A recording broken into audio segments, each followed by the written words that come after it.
I'm Gerald Winslow, the director of the Center for Christian Bioethics. I teach religion and ethics here at Loma Linda, and I welcome you this afternoon. Thank you for coming out, even on a wonderfully rainy day. I'm an Oregonian, so this is the best weather we've had in a very long time. I hope you celebrate it as I do. It's my joy to introduce our speaker for Ethics Grand Rounds today. Dr. Mark Carr is currently the Director of Ethics for the Alaska region of Providence St. Joseph Health. He enjoys the weather up there, but as somebody commented to me the other day, it probably wasn't difficult to pry him out of Alaska in January. Sorry we didn't see more sunshine down here, Mark. Dr. Carr, from 1998 to the year 2013, was professor in Loma Linda University School of Religion. And during 8 of those years, he was director of the university's Center for Christian Bioethics, and thus one of my predecessors. He earned his baccalaureate degree at Walla Walla University, his Master of Divinity degree from Andrews University, and his PhD from the University of Virginia, where his advisor was one of the luminaries of biomedical ethics, Professor James Childress. During his professional career, Dr. Carr has provided leadership in ethics in 3 different faith-inspired health systems: Loma Linda University, Kettering Health Network, and now Providence St. Joseph. We've asked him to come reflect on that experience and talk about the virtues that might guide us in the 21st century as he understands them. He's married to the wonderful Colette Carr. Mark is the father of 2 children, Tyler and Melissa, and I'm pleased to say that he is one of my former students. I've asked him to be deliberately provocative, so I don't endorse anything he's about to say, but I do look forward to questioning him about it, and I would invite you to be ready to do the same when he's finished. Mark, we welcome you.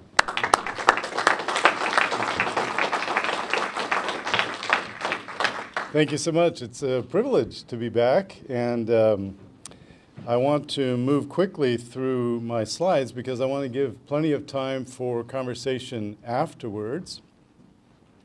To start out with the question, Athens or Jerusalem, going back to Tertullian and his famous question, what has Athens to do with Jerusalem? Let's just cut to the chase pretty quick on that. We'll go through the slides, and the first one is to say that Tertullian was just wrong. Athens and Jerusalem are inextricably intertwined with each other, and it's time now to highlight theological, philosophical, and societal commonalities rather than differences. Sectarianism has been good for Christianity, and it's been good for Adventism, but it only goes so far.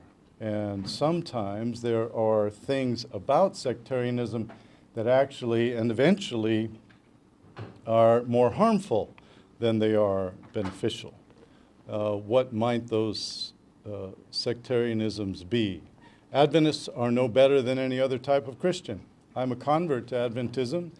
My Christianity was shaped by Adventism, and I understood that because our venture was to get closer to the original Christian church, to the early Christian church, more so than others, that we would actually get closer to the truth and then live it out better than anybody else. I've come to think that's impossible, and am now ready to say we should focus on commonalities rather than differences.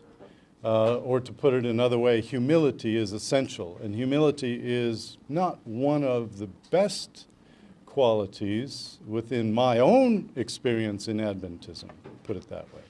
I just briefly went into the ministry and worked as a Seventh-day Adventist pastor in Alaska for 4 or 5 years until I was ordained after seminary, and then went on to the University of Virginia, where I went into bioethics and clinical ethics, and then came out here. Cooperation is really better than competition. I have just submitted and had accepted for publication with the Catholic Healthcare Association an article entitled Witness, Identity, and Common Ground in Collaborative Arrangements. a partner's perspective. So within Catholicism, there's this document called Ethical and Religious Directives. And the U.S. Conference of Catholic Bishops edit this document. It's over 80 years old, and the last section is about forming partnerships with non-Catholics. And it was just edited and sent out in its newest form last year. And many Catholic healthcare organizations are pondering, with whom can we partner? As it turns out, Adventism has 3 such partnerships. Can you name them? Do you know who they are? Have you heard of Centura Health? Some of you have heard of Centura Health in Colorado. Have you heard of Amita Health? Amita Health in the Chicago area. You've certainly heard of our hospital, Hinsdale. That's one of the Amita Health organizations now, partnered with the Alexian Brothers Catholic healthcare system under the Ascension umbrella. And a third one, just north of us, with Providence St. Joseph Health, the company I work for, and Adventist Health West. It's under review by the California Attorney General. And so this article doesn't dig in too much to that one because all the lawyers said, no, Mark, you will not publish anything about this deal until it's reviewed by the Attorney General's office. The point is, focusing commonalities, finding the places where we can work together actually works better in this day and age. God bless capitalism and competition. But if you read the most recent sociobiology material, E.O. Wilson is among them, cooperation and communication and working together is going to work better for the future. Or so I'm willing to argue. Gnosticism is an old and present delusion. Oxford English Dictionary Word of the Year 2016, post-truth. This is not a joke. This is Oxford Dictionary Word of the Year, post-truth, 2016. What is an Adventist community doing teaching about truth if the broader society says it doesn't matter anymore? And what about these alternative facts? And I might be willing to push and prod just a little bit more and say that Adventism's commitment to having a secret or a rather obtuse interpretation of Scripture, our commitment to that has in fact added to the culture of this idea that you can have and live by an alternative set of facts, even while you're in the mainstream. We're seeing it writ large in our country these days, or so I'd be willing to say. Professionalism in healthcare. Turns out it's a lot more complex than I thought it was. I used to put it in my course material here. We would have fun figuring out what is professionalism, how is it part of the healthcare profession's background, and so on and so forth. If we want to improve and increase professionalism, and part of my work here is to respond to Grace Wee's question. I'll proudly say that Grace was a student of mine while I was here, and my conversations with her, she's now the clinical co-director of the center, if I'm correct about that, Jerry, and she asked to talk a little bit about professionalism as well. It turns out it's a lot more complex than I thought it was. In part because of the blending of professionalism with medical curriculum. If you want to get professionalism into your practice, put it in your curriculum. And nobody has any room in any of our curricula. So where is professionalism going to come from? We've often thought from a virtue orientation, from a virtue ethics orientation, you need a good model. And once you have a good model, then you can move along and people will pick it up and begin to practice it. May not be the case. Personal and professional boundaries may be some of the most difficult lines to manage. Just to give you a snippet, in the hospital where I work, I've been trying as best I can to help one of the units manage the conflict in their workforce, particularly between respiratory therapists and registered nurses. And in one case, the night shift respiratory therapist was told by the RNs, with finger pulled out, look, dude, we've got your number. Later that same night, he took a break, left his notes on the desk where he was working. Someone put a napkin there on his textbook with 1 drop of blood on it. You all have similar stories of poor professionalism in the places where you've worked. How do we manage that? What do we do with our colleagues? Another very quick story. When teaching here, a group of students from the medical school, I was putting something on the board about sources of authority in Adventism. And there was a student who didn't much appreciate my understanding of sources of authority in Adventism. And he called me out in class, and we had a, I thought, rather decent conversation. I liked those kinds of conversations. He didn't take it so well. He went to the dean, good Jerry Winslow at that time, and said, either get rid of the professor or I need to go somewhere else, or whether that alternative. He wanted you to get rid of me, out of the class. And he was allowed to change class. What I said to the students after this event was, this is your colleague, to the medical students who were there. It doesn't matter which profession you're from. This is your colleague in class learning your discipline. It's your job to shape and manage each other. Because if you don't do it now in class, it's going to happen on the units later, and the patterns, the virtues developed in class will become full-on character traits once you're in practice. It was a difficult conversation at that point. Professionalism in healthcare versus professionalism in business. I taught the MBA program here for a while, the Master's of Business Administration and Healthcare Administration or something like that, and came to know the American College of Healthcare Executives and came to know much of the literature of professionalism and ethics in business. I'll share some of that below, but how many of us are members of our professional societies, and how much attention do we pay to the ethical codes and practices of our professional societies? And furthermore, what does Adventist higher education have to offer us in this area? I once sat next to a major benefactor, Adventist benefactor of business schools in our country, and asked him about the moral formation of business students, because at the time he was leading a charge against theologians and scientists in our colleges. And I asked, what about the values, the virtues of business students? And how does that relate to how we practice and help people with health care? And either he didn't appreciate the question or didn't want to answer it because he didn't engage me. I think that's as important a question as any you can ask of our theology or science.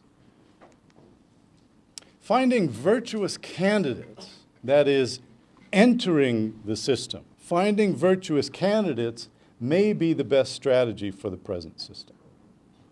I recall a study done here that measured student morality coming in and going out.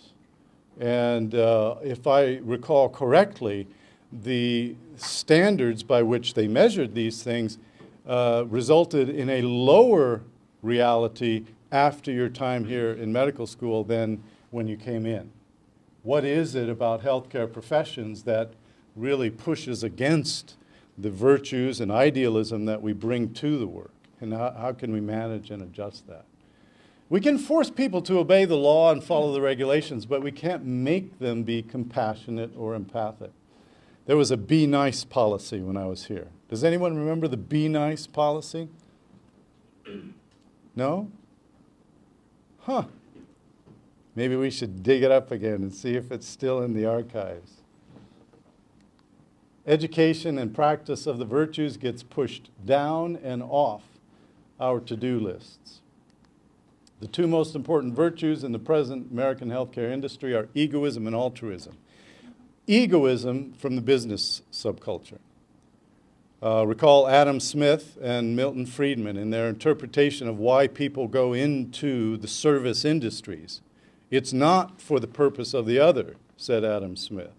It's for the purpose of self. I bake bread not for you, Carissa, but for myself so I can feed my family. So self is the orientation of the business subculture in American healthcare industry, right? It's an industry. You can invest in this on Wall Street. Vulnerable people needing health care that people are investing in. I remember when the AIDS life insurance deal was happening, where investors would identify HIV-positive people who were likely to die within the next few years, buy out their life insurance policy, and make 10, 20, 30 cents on the dollar. And every day they would check to see which of their patients, clients, had lived another day or died so they could collect their insurance. Don't underestimate the force of the healthcare industry in what we do in healthcare in this country, and how do we then engage in it with a virtuous, professional, faith-based orientation. Milton Friedman, there is one and only one social responsibility of business: increase profits. His most famous article, New York Times. But there's a second part of Milton Friedman's theory about economics. It's called eleemosynary business. If I'm mispronouncing that, someone can correct me later. It's a subculture within business economics. And, I have the quote here, the full sentence in which this appears in his work. Obviously, this is not, a full-grown, highly valued part of his work. But he said, the manager of such a corporation, and he specifically identifies persons may form an eleemosynary corporation for the purposes of, say, healthcare or education. He says the manager of such a corporation will not have money profit as his objective, but the rendering of certain services. So part of my thesis is that American healthcare, the industry, is trying its best to put two social institutions together in the same building and care for its people: business and medicine.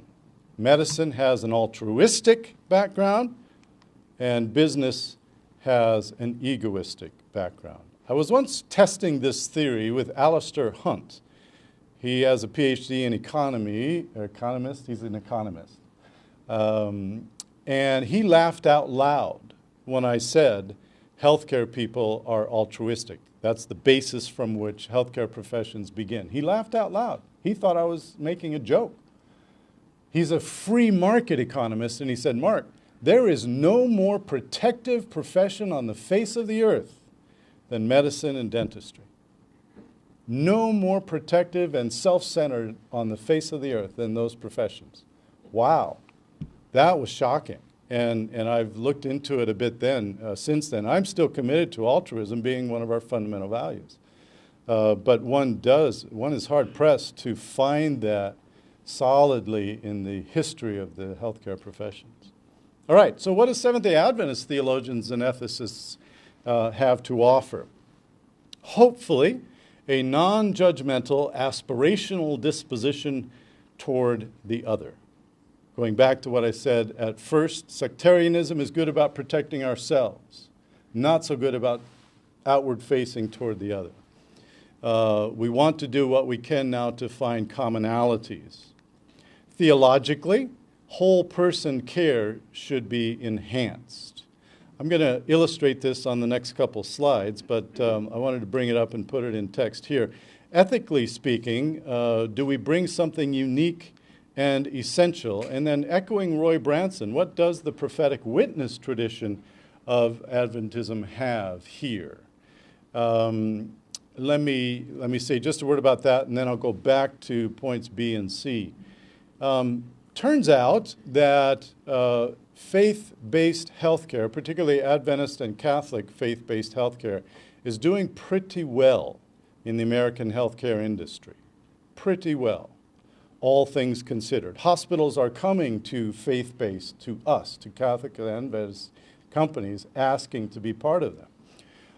Why? Why are we doing so well? And where is it, how is it that we fit into an American healthcare industry purposefully designed for profit, that purposefully, structurally marginalizes those who are most vulnerable in our societies? How is it we're so good at that?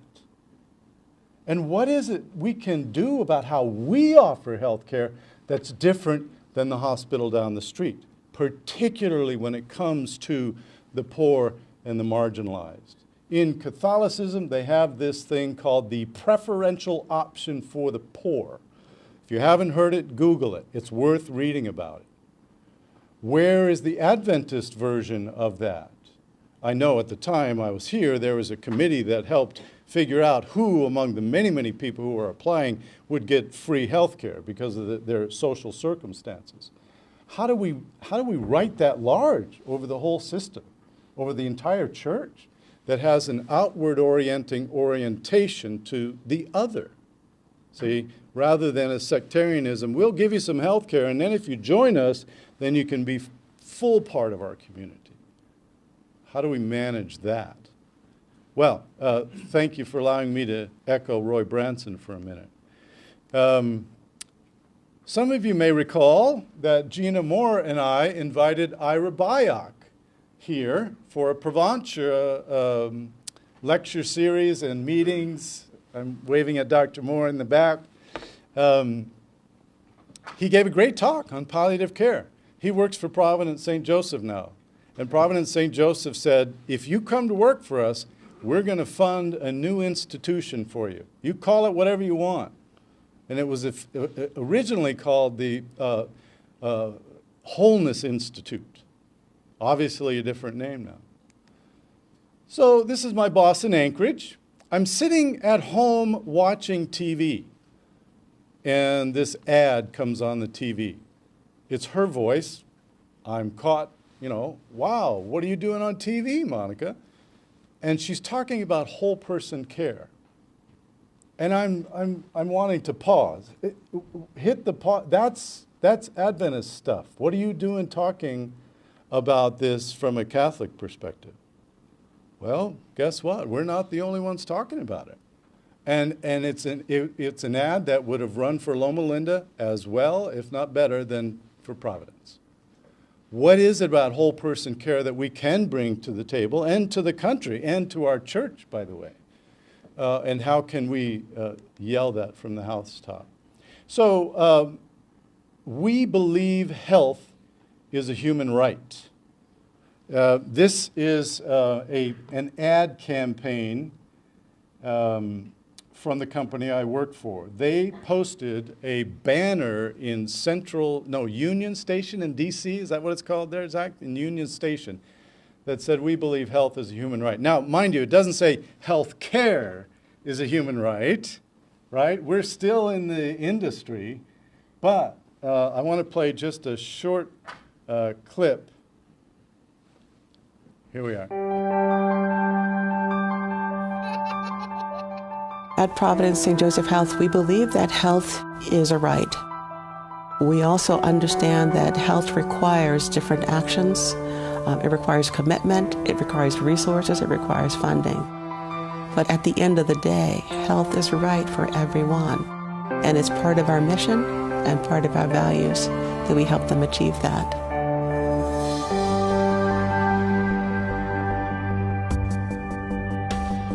It goes on for a number of more minutes and focuses in, but I want you to just let that settle in for a bit. What would it mean for a company, a corporation, to post an ad campaign like that? Particularly in a socio-political context where it is now so debated whether the American Affordable Care Act is to be overturned, not overturned, who has a right to all this stuff, who doesn't. when I came here as a professor, this was a common debate in our classes. Do persons have a right to some measure of care simply by the fact they're persons? And it was a debated thing. I think our society is moving further along the way toward understanding it as a right. You may have noticed the headlines out of New York City recently, where the city, Mayor de Blasio, has said anybody in certain confines of the city will now have free access to health care. And they're going to find a way to do it in their budget. How are we moving as a country, and how do we, faith-based healthcare people, position ourselves in this process? And it goes back to that sense, are we here altruistically or egoistically, or is there some complex balance of both? And if so, let's at least be transparent about the complex balance of both. All right, let's keep moving along. Without dedicated budget, mission, ethics, and professionalism or leadership development will suffer. Hospitals generally are dominated by one of three subcultures: medical subculture, nursing subculture, or business and corporate culture.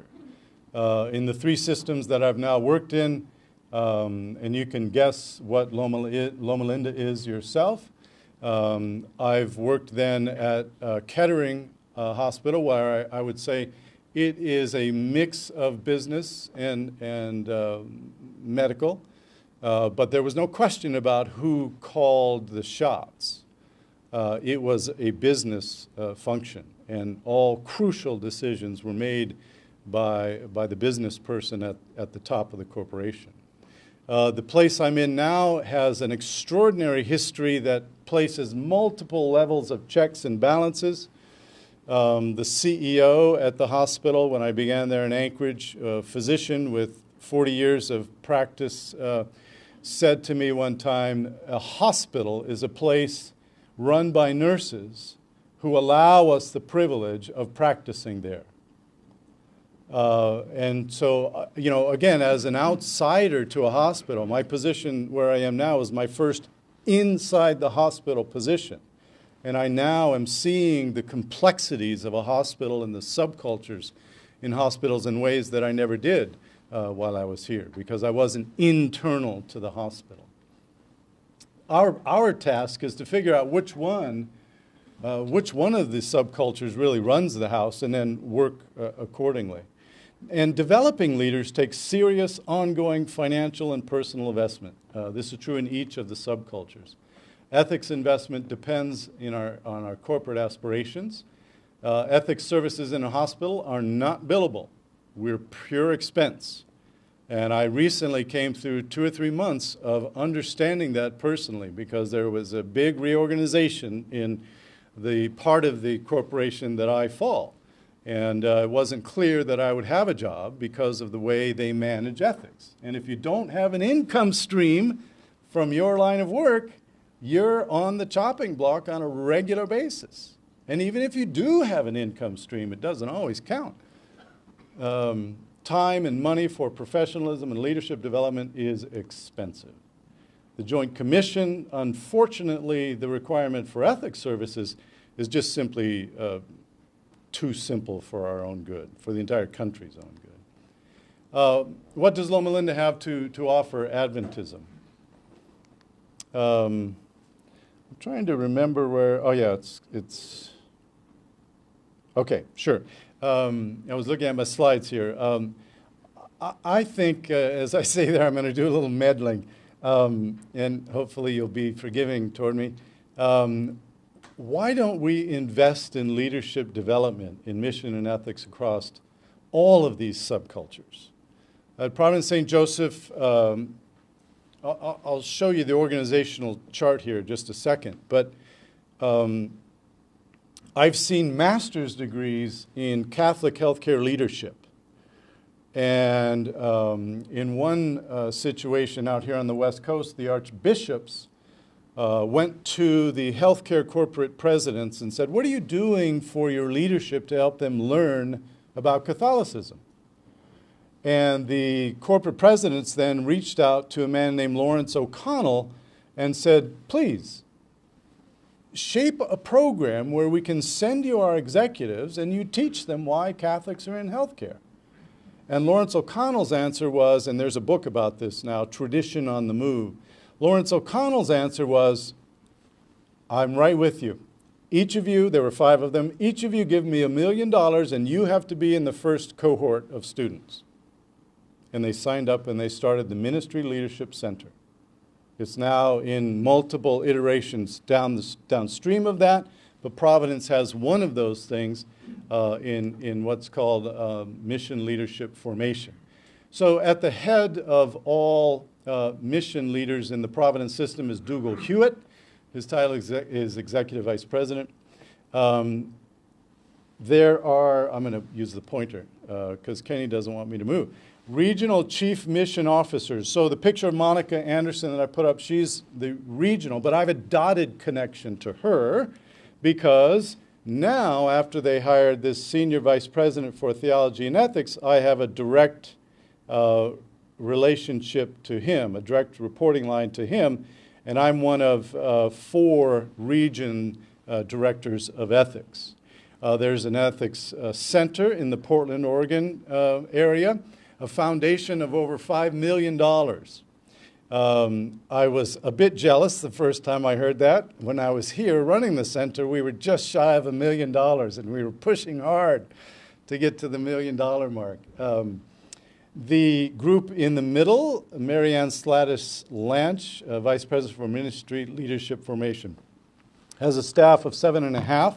There are now 21 cohorts of about 50 people, leaders from each of the facilities around the system, and they send their leaders, chosen leaders. It's difficult to get on this list. I've been now included. I'm almost finished with my training.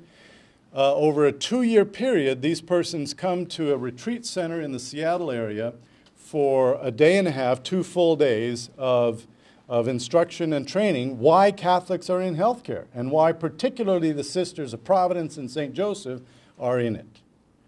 And imagine the investment that goes along with this, 21 cohorts with about 50 in each cohort. So there's a massive investment in developing leaders for their system, so that they understand why Catholics are doing this healthcare system and having the preferential option for the poor and so on and so forth. And it's a pretty rich system. Finally, what does Loma Linda University have to offer Adventism? I'd like to argue that ongoing dedicated relationship with the General Conference has to be maintained. I have this thesis that Battle Creek and the experience there set a split. You may recall in the early days of Adventism, Dr. Kellogg and the church administration, a few people at the time, had some tension between them. The fires came to Battle Creek, and the church leadership and administration moved to the East Coast, to Washington, D.C., and conservative. And the left coast, California, the medical people went to California. And the subcultures within Adventism have been in a committed but tenuous relationship ever since. Not tenuous, but there's some tension there. Because, in part, we face the public. And we have to serve the public that comes to us. We may not always agree with what they want us to do, and that's a difficult negotiated piece. But understand that the tension that exists between us and the General Conference is okay. It's always been that way. And we do our best. We serve them best if we do our jobs well. So let's invest in a robust theological orientation. And by the way, that tension that exists between healthcare professionals and church clergy is not unique to Adventism. Living now in 4 years intimately in the Catholic context, I can assure you the tension is equally great there, if not more so. All right? It's just true of faith-based healthcare in our country. I think we should challenge church administration. As I said, all healthcare systems do. I think we should challenge the wooden literalism in biblical hermeneutical method right now. And I would hope that the university's support for theological excellence is part of a major investment. The church needs us to do something more for them right now, particularly on this balance of religion and science. How do we balance that? And some of the negative, literally anti-scientific things being voiced by the General Conference do not serve us well long term.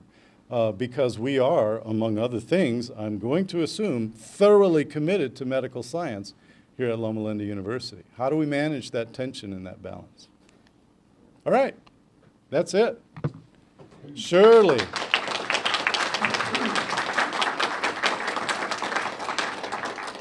I've got a question of like your thoughts. About 15 years ago, I had a gay conversation with the administrator for Sisters of St. Joseph Hospital in San Diego. And something she said to me stood out. She said, no mission, no margin. Or no margin, no mission. Which one did she say? We went back and forth. Essentially, she was saying, I can't fulfill a mission if I have no margin. And we went to wrestle with the words of margin and profit. Yeah. And I was coming from a for-profit area. Yeah. So that stood in my mind, and I have a question that's tied to that. She also brought up the scripture where she said the example where the talents were given. And one was given to one, two to the other, three, and what happened?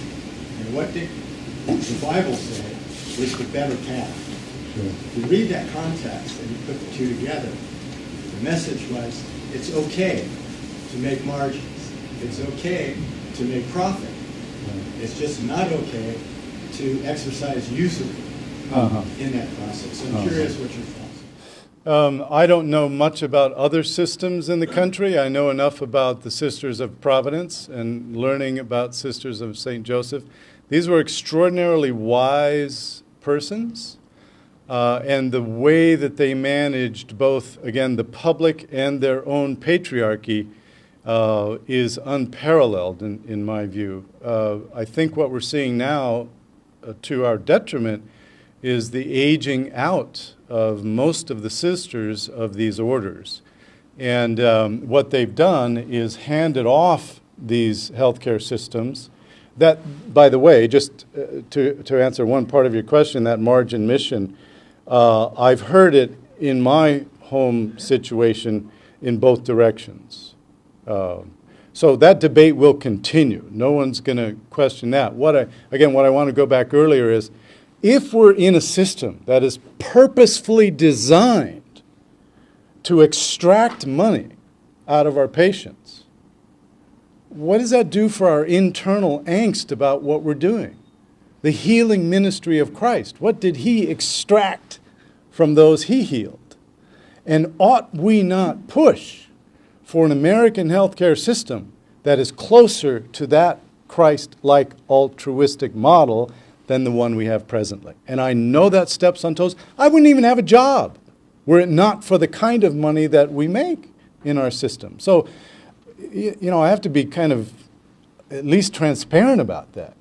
Now, finally, I think the Catholic healthcare structure is particularly strong at this. The sisters retired, and they built what's called, or they began using what's called a public juridic person in the Catholic system. So an order of priests, an order of monks, an order of nuns, doesn't matter. They all report back to the Vatican.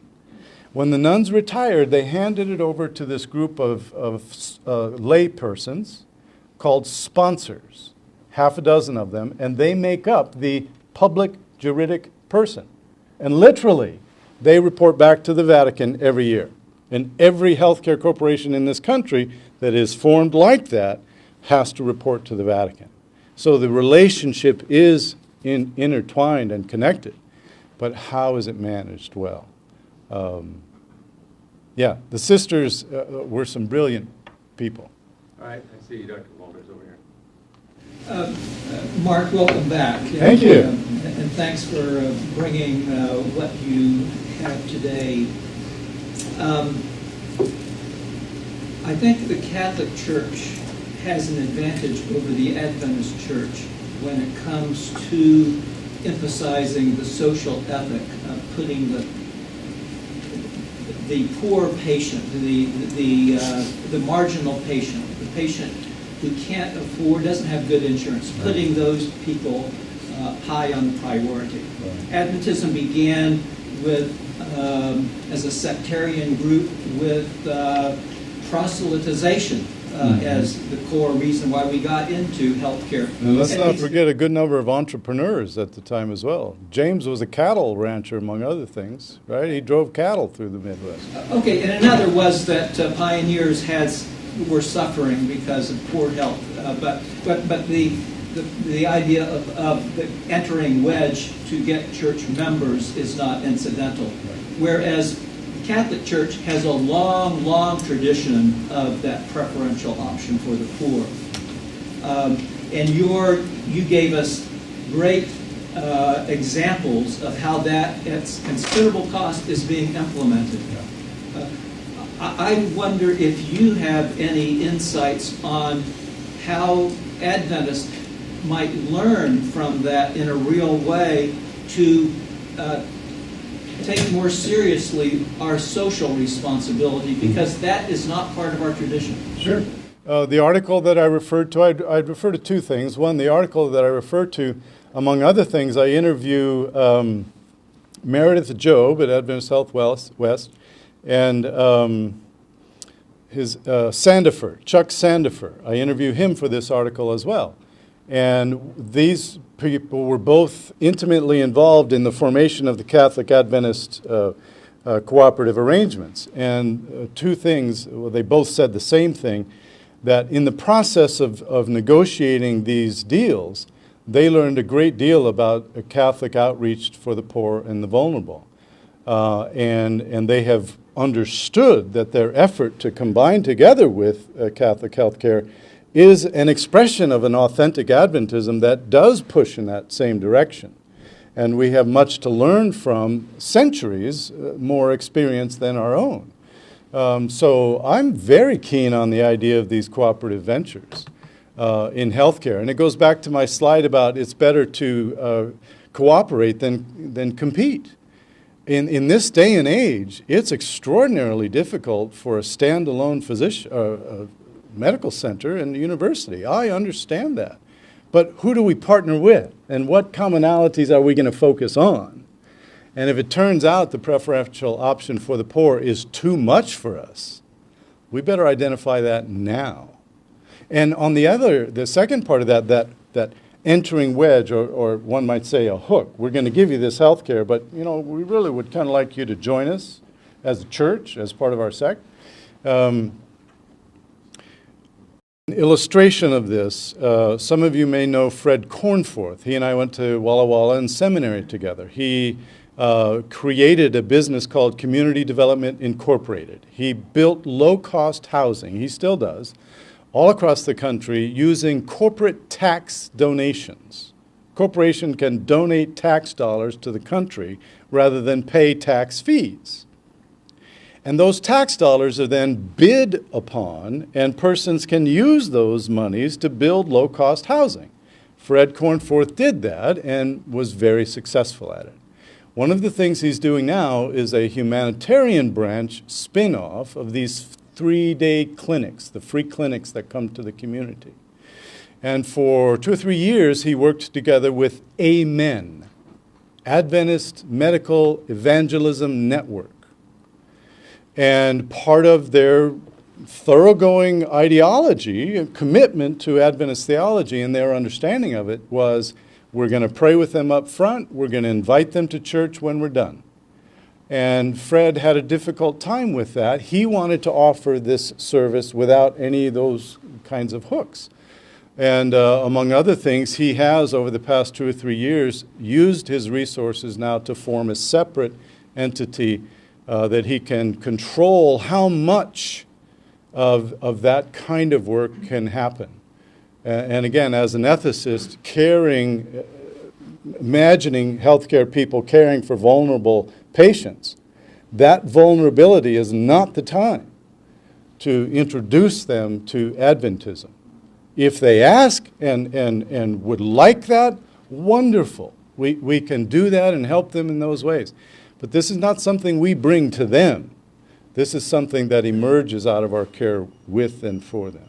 We're down to just a few minutes Yeah, before we long go, and answer the to keys the will first start jingling. I see some healthcare executives from our own system here, Mark, and let me try this idea out. I need to get your response and invite any of them to respond if they will. I suspect if you look at the way we take care of, let's just take children in our children's hospital, and the large percentage of them who can pay us little or nothing, we probably don't take second place to very many places in providing charitable care. And all 501c3 health systems have a responsibility to have a publicly announced financial assistance plan that they make publicly available, and I suspect ours would compare favorably. Wouldn't you say maybe the difference is not in the amount of charitable care provided, but in the words that we say about that? I mean, when I walk into one of the St. Joseph hospitals up in the Napa Valley, it says, "We're here to serve the poor people of the Napa Valley," as in big letters when you walk in. I don't remember seeing that in any Adventist hospital, but I suspect it's maybe as true. What do you say? If we use community benefit as a category to justify our not-for-profit status with the federal government, then we're wrong-headed. If we use our charity care and our community benefit because it is who we are and it's what we want to do for our community, then we're in the right direction. And by the way, we have to measure that? Fine, we can measure that. But we don't measure it to justify the federal tax category. We measure because it's who we are as providers. And I'd say we really have to have those conversations at board level. We are out of time. I'm going to thank all of you for coming in. Let's thank Dr. Carr one more time. Thank you.